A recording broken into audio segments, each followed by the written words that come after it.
acceptance. Can't feel worse about myself or be much more helpless, and I see that I am worthless. What do you want me for? I'm a pussy and a pervert, and no one knows like you. No longer do I dream, little darling one, I'd ever be a man or even a golden sun. The hairball is stuck inside my heart, not my throat this time. I give up completely, and this time draw no line. So grab my wrists and hold me down till I struggle no more. Take away my dignity just like you did before. Tape my mouth and slap my face till I lose the will to scream. Thwart my will, corrupt me till you break my will to dream. But do not leave me dirty. It was not you who drove me out to the perimeter and forgot to kill me. I know now I'm the piece that fits just in this way. So why do I fight God? Okay, then I'll get drunk till the day I die for you. Lonely, that's what you want from me. But what's she supposed to do? It's getting darker outside these days and still darker inside the maze. The other horses seem so free, but I suddenly see the fences. So take my breath and choke me. Show them all just how you broke me. I try and speak but make no sense, and I can't do it justice. So grab my wrists and hold me down till I struggle no more. Take away my dignity just like you did before. Tape my mouth and slap my face till I lose the will to scream. Thwart my will, corrupt me till you break my will to dream. But do not leave me dirty. It was not you who drove me out to the perimeter and forgot to kill me. Do not leave me dirty. It's okay if you leave me. But do not leave me dirty. It's okay if you kill me. But do not leave me dirty. Just don't leave me dirty. I want it to hurt. I think I deserve it. It makes me feel alive. It feels like me. Channing Matthews.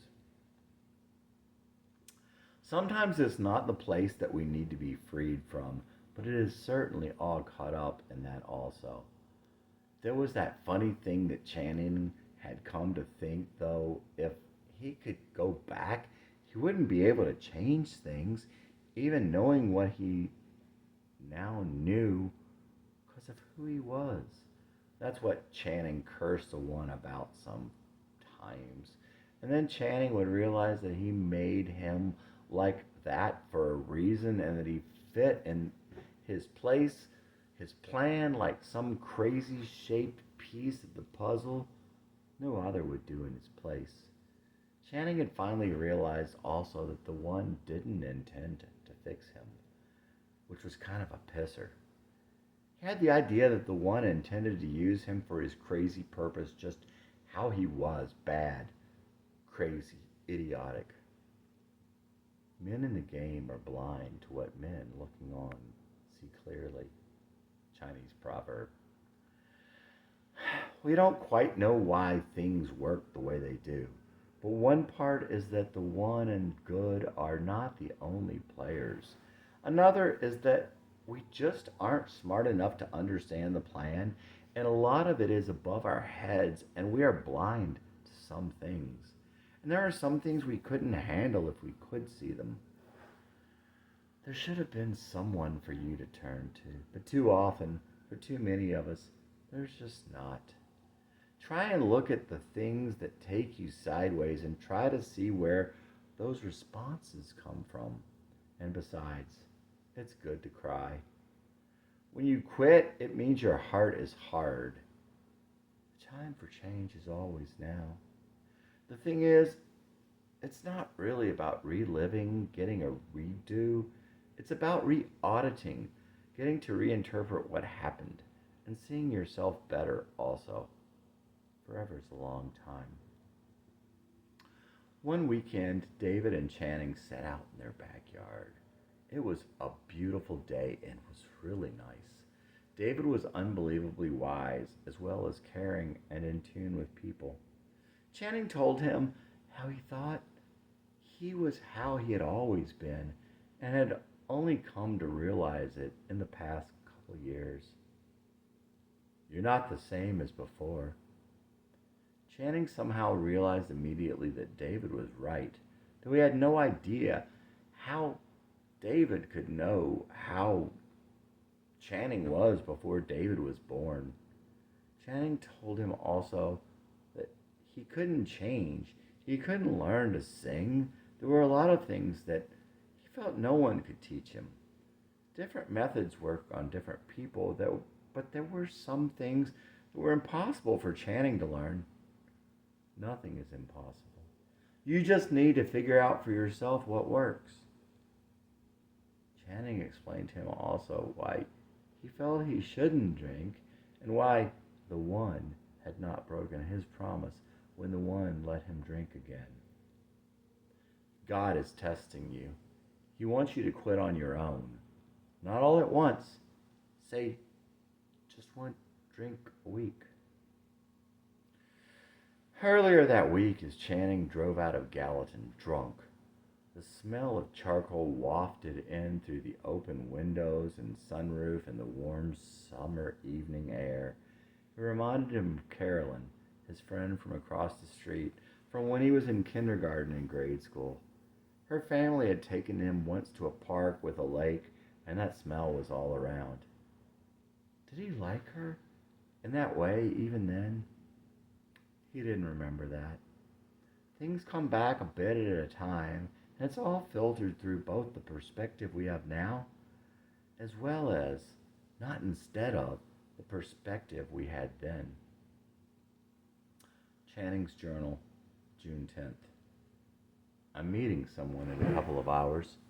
Someone from those stories I told you. Someone from my story, Marie. I found her on the internet. I've met up with many of the people from my stories in the last few months. I feel I've been reconnecting to my past and realizing that maybe it was better than I had thought, and maybe I was better than I had thought. I'm still here. I know that there is something in that and on that far horizon for me, and I'm patient now. But I do wonder, is there anything on the nearer horizon? I think I'm in a kind of state of flux, transition, the whirlpool before the rapids, or the fall. I dreamed last night I was in our peaceful room. That's what we call our big living room that looks out front and down the hill. I made that name up, of course. I was leaning, one knee on the sofa, looking out of the window. There was the most amazing meteor storm ever. Literally thousands of them. The meteors looked like they were blowing sideways. I was trying to get my family to come look. Earlier that day, I'd called for them to come look at the fox outside of our bedroom window and later the vulture in our backyard. And the baby geese, big, fuzzy, round, awkward things following 4 adult Canadian geese right down the middle of the street in front of our house. And then finally, that evening, the 2 deer on that same street. I'd stopped for one of them, and a minute later, the other crossed right in front of my headlights. Next, I dreamed I was playing basketball on a team. I could not tell my players from the players on the other team because they all had different shirts instead of a uniform. But upon looking, I realized that I actually could have been able to tell them apart in some way. It seemed like I should have been able to tell them apart, that I wasn't putting in enough effort. Then the game was over. I didn't see who won. I looked up, but by then the scoreboard was rolling back the scores back for both teams, so I didn't know who won. Kenneth Long was talking to me. He was Danny's best friend in high school. He was arrogant and a little mean. Didn't like fat people, Jewish people, dumb people, or losers like me. You cared a lot about whether you were supposed to be quoted last time. He was insinuating that it didn't really matter, did it? I'll only tell you this one time. I was listening. It has to do with what you eat and if you floss. He was telling me why I didn't fit in or why people didn't like me. The other thing that occurred to me during the dream was that he was aware that I had wanted him to like me. This is all I had remembered. I wrote it down at the time and quickly forgot I even had the dream till I came upon that scrap of paper. Ghosts of girlfriends past. Maybe ghosts of girlfriends past always come in threes. At least they did for me when they were more than memories. My ghosts of girlfriends past say, shh, it's just the breeze. They brought me my future, present too, and how it would ever be. My past came back to haunt me, to show me how. My past came back to haunt me, to show what memory concealed. Confronted with the things I'd swore I'd not have done, I'd do it all again the same as when I'd just begun. My girlfriend, my ghosts of girlfriends past only come to take me back, to say I wasn't listening, and that's why I still was trapped. Ghosts of girlfriends past are never very far. They haunt you for a reason and tell you who you are. My past came back to haunt me, to show what memory concealed. When my past came back to haunt me, the present gave away, and it was all foretold again, the future I kept at bay. Channing. How Channing knew Marie. The backstory of Jesse and Marie. Late in Jesse's third semester at Middle Tennessee, when the weather started warming up, Jesse and his friend Jeremy started laying out in the sun, and Jesse bleached his hair. He had long since quit going to some of his classes and now spent most of his time talking to the girls on campus during the day and drinking at night. It was around that time that Jesse met Marie. He met her through his friend Jane, the same Jane who had the pure grain and the roommate with the centipede. Jane and Marie were sitting together at a table near the dance floor at O'Shea's. Marie was short and sort of flat-chested with pretty green eyes and freckles. She was little and childlike with soft white skin. All of this appealed to Jesse. It was mostly about her eyes, though, gray-green with dark lashes and eyebrows under sort of a straight, tawny brown hair that wasn't quite squeaky clean and curled just a little at the edges. It was cut medium short in a cute style that accented the pixie in her. Jesse was captivated by everything about her. Jesse danced with Marie at the bar and then drove them home. A few days later, he pulled up the sidewalk to the front porch of her dorm to call on some girl he knew there. Marie recognized the car and the boy and came out to see him. "You want to go for a ride?" "Sure." Jesse walked over to open her door. "I like the horse on your steering wheel." "Do you like the car?" "It's okay, I guess." Marie loved Mustangs, but Jesse would never know, because Marie would never have told him that. She was mischievous and teasing and flirty, and Jesse seemed cocky and arrogant. How could she have known how thin was that facade and how great his pain and need for validation? For the rest of the semester, Jesse would walk over to her dorm to see her, picking wildflowers on the way over and putting them in her tawny hair. They'd sit on the huge porch in the evenings. Marie was much more girl than young woman, which of course fit with Jesse being much more boy than girl, at best. Her voice was sweet and kind of soft, cute and mischievous like a young girl's. She'd always wear the same baseball shirt when she came down to see Jesse. He didn't care if she ever wore anything else, or if she ever washed it. She was just as cute as could be. He was just a little surprised. Jesse loved to listen to her sing, sitting cross-legged on the ground with her guitar. Marie had the sweetest and purest voice he had ever heard. He would love to hear her sing Rhiannon with that extra verse that Stevie Nicks only did on the live version, and the song she had written about a 15-year-old friend of hers, Mary, who had been raped and got pregnant. Virgin Mary in Disguise was a great song. One day out in the sunshine, she sang him one of her songs. She had written it about someone she had a crush on in the past. She didn't tell Jesse, but he suspected as much, and that it had been in the recent past. Marie, Marie never told Jesse who it was about, and Jesse didn't want to ask. He was somehow somewhat jealous about the whole thing. But it seemed too that she had picked that song for a reason. The words she sang to him made him think she was trying to tell him he was too aggressive. As they walked together one evening, Marie suggested that maybe Jesse was jealous of her guitar playing. He didn't think he was. If anything, he thought, I'd be jealous of your singing. But he didn't say anything. There were too many times he had been burned in trying to protest something he was falsely accused of. It just made him sad.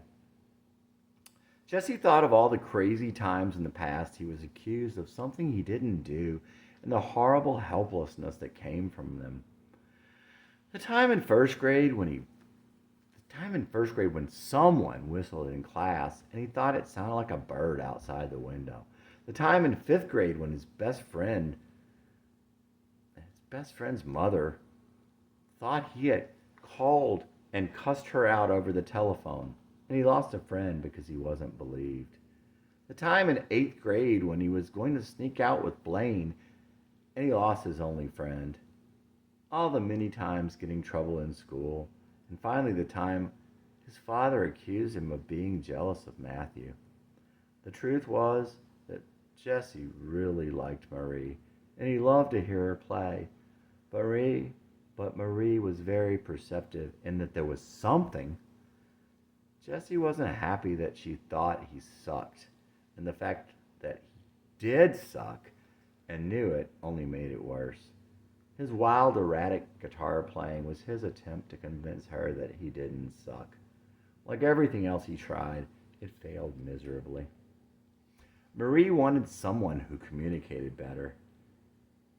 He could have been right before her eyes, but she didn't know. Jesse mostly listened when he was with Marie. He wanted to tell her things, but whenever he'd start, he'd feel his feet slipping off the limb. After a while, he didn't try anymore. Marie believed in telling things just how they were at that point in her life, and besides, Jesse seemed like he had more than his share of self-confidence. Marie was a little insecure about their relationship, and she played the cards she had the best she knew how. When she didn't give him much feedback, it left him paranoid. Jesse needed positive feedback. If he heard nothing, he always assumed the worst. All those years of being despised made him think people always thought the worst of him. Years of only negative feedback left his self-esteem in tatters. Like so many times before, Jesse wasn't even aware of what was going on, even what was going on inside of himself. With your past fully suppressed, it's hard to know yourself. But Marie was just in the dark. Jesse's favorite book was Wuthering Heights. It was also Marie's favorite book. And they shared a love of Linda Ronstadt for the sadness and had many other things in common, but they didn't know. Marie would later wish she had talked to him about such things, but at the time she just assumed he wasn't like that.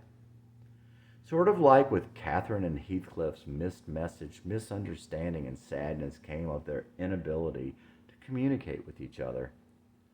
One day, Jesse sat out in the outdoor amphitheater across from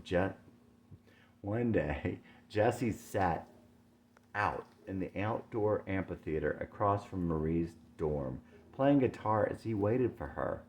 There were rabbits and squirrels frolicking in the early autumn sun and birds chattering in the rustling leaves. He wrote her a song as he waited. Sing for me. I watched the rabbits playing. I think the squirrel is saying, Marie, won't you sing for me? I see the robins flying.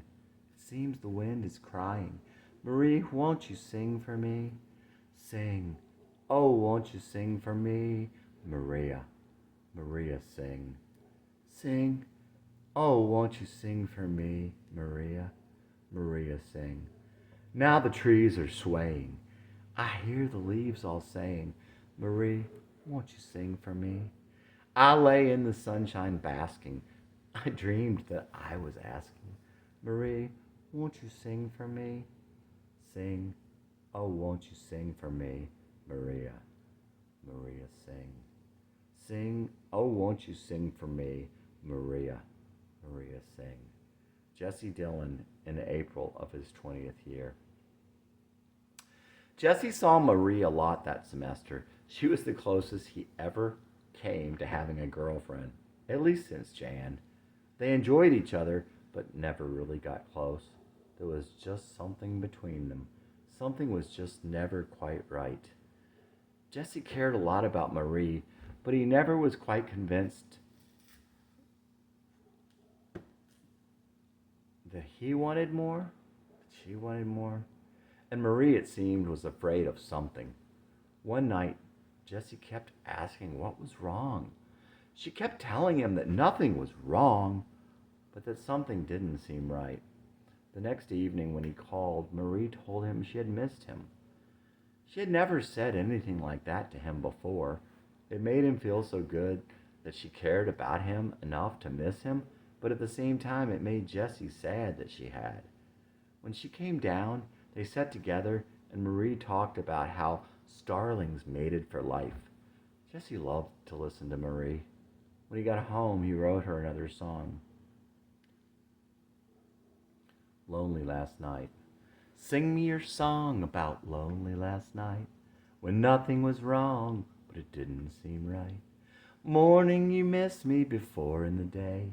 Your eyes, silent mornings, bring pools far away. Sing me your love, the starling's dependence, forlorn, fragile freedom, and wildflower pendants. Tell me your stories of where we were born, and you as a child on a shadowy morn. Tell me something that isn't yet true. I'll tell you the dreams that help pull me through. Help me see why you feel so afraid. Those elusive feelings before seen always fade. Sing me your love, the starling's dependence, forlorn, fragile freedom, and wildflower pendants. Tell me your stories of where we were born, and you as a child on a shadowy morn. Jesse Dillon in April of his 20th year. Another night, much later, Jesse sat alone, drinking and getting quite wasted. He always liked to get drunk with people. Getting drunk all by yourself seemed a waste to Jesse, but Marie had told him how she liked to get drunk alone. He thought about that and thought it was neat. She wanted to be with herself that much, especially as he sat there realizing how much he hated himself, and he loved that she wasn't like him. For all they were alike, Jesse and Marie acted like two very different people at that time. And sometimes Jesse felt like he was two totally different people. In those days, on nights when he didn't see her, Jesse would go out and get drunk and wild. He'd obsess about summer and he'd hit on other girls. They wouldn't talk about what he did on those nights. She wouldn't ask and he wouldn't say. When Jesse was with Marie, he could almost hold it together. Marie stopped him for a while. She stopped him for a little while, at least for days at a time, from sliding on down his long, insane, and reckless ride to the bottom. Losing you. I dreamed last night, girl, I was losing you. And I don't think I could take it if it's true. There's another part of me you don't know about. Times you're not with me and I go out. Just the little things we always talk around. There's a flip side of me when I go down. Jesse Dillon in April of his 20th year. A funny thing happened to Jesse along the way. He had begun to forget who he was, who he had been, and what he had been through. He would have died had anyone known who he had been, but he needn't have worried. There was no one who remembered, not even him. He had hidden it in such a secret place not even he knew where it was, nor even that it existed. Little would he have guessed that Marie would have loved the sensitive and hurt little boy hiding there. He was someone she could have understood. Jesse wasn't sure about Marie's feelings for him. Sometimes he felt like her second choice, like a substitute. One night, Jesse and Marie decided to go downtown to the bars together. With a friend of Marie's, Jesse carried Marie piggyback the 2 miles from her dorm to the strip. It wasn't that Marie didn't go down there sometimes, but Jesse taking her downtown with him was tantamount to Jesse bringing Marie into his world, the flip side of his world. And it went about as well as could have been expected. On the way down there, Jesse got upset about something and got really quiet, but they didn't notice. When they got to the first street, he swung her down, right into one of those oversized outdoor trash cans. He turned his back on her and went into the bar. There she stood, totally humiliated. Her girlfriend was looking at her with sympathy, which just made it that much worse. Do not go in there, Marie. Shelley could tell by the look on Marie's face. Don't do it.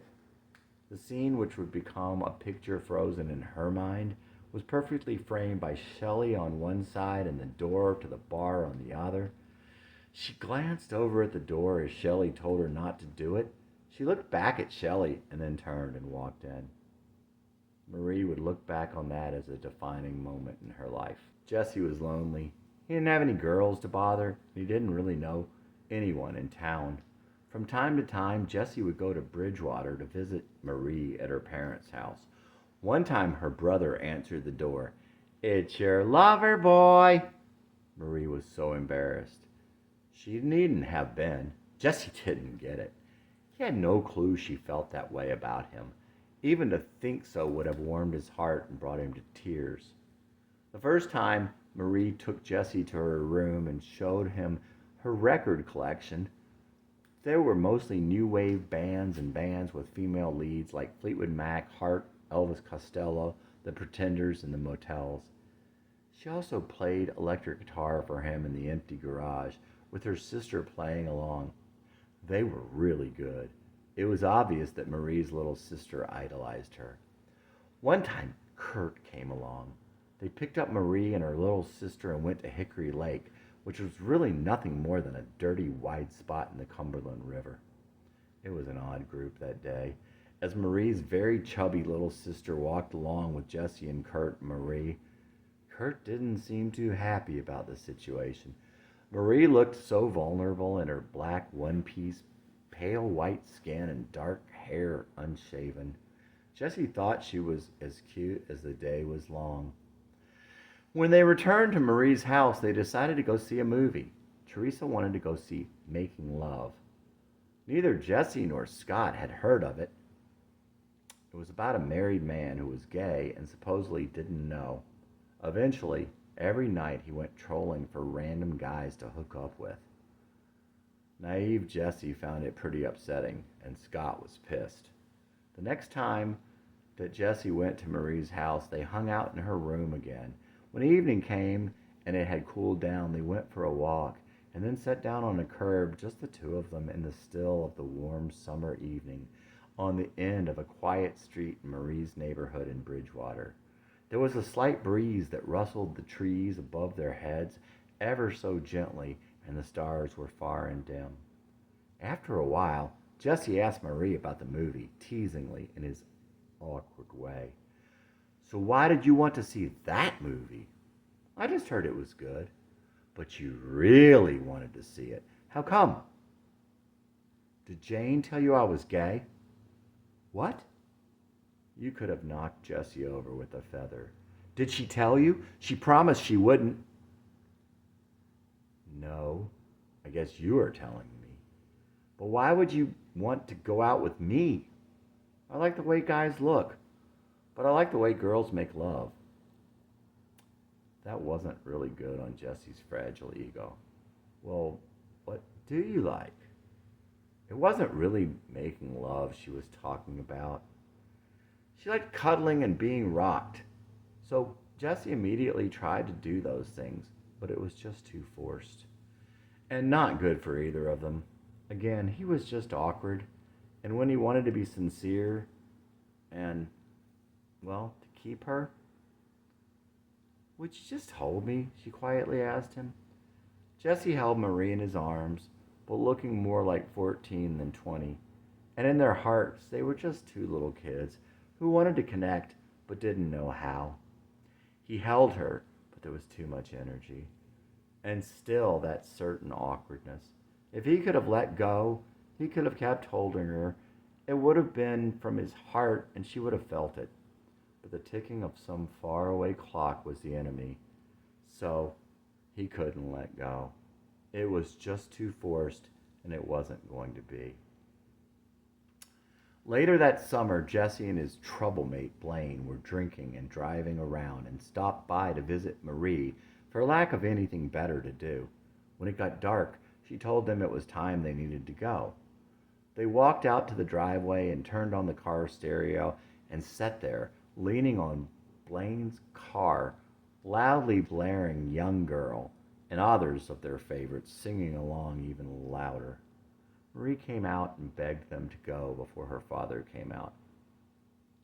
No one could tell Blaine what to do at this point, but Jesse saw how upset she was and finally convinced Blaine to get in the car and go. Jesse would come to wonder if Marie's father was the reason for the things about her that he could not understand at the time.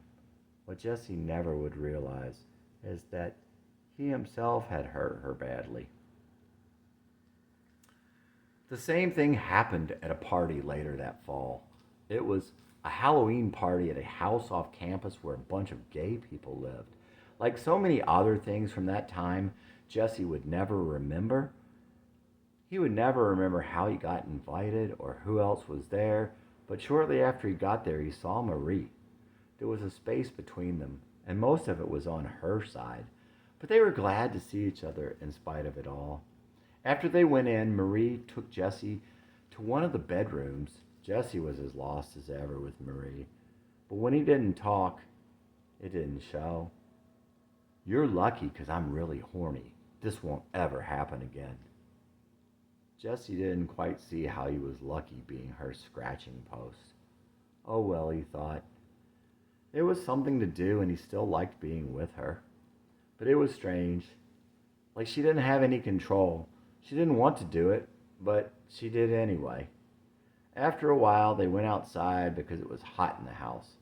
They were lying in the leaves making out when the neighbors came out, and they came up yelling gay epithets and telling them to get out of there. Maybe because Marie's hair was kind of short, maybe just because they were used to harassing the people at the gay house. They looked like fraternity dudes.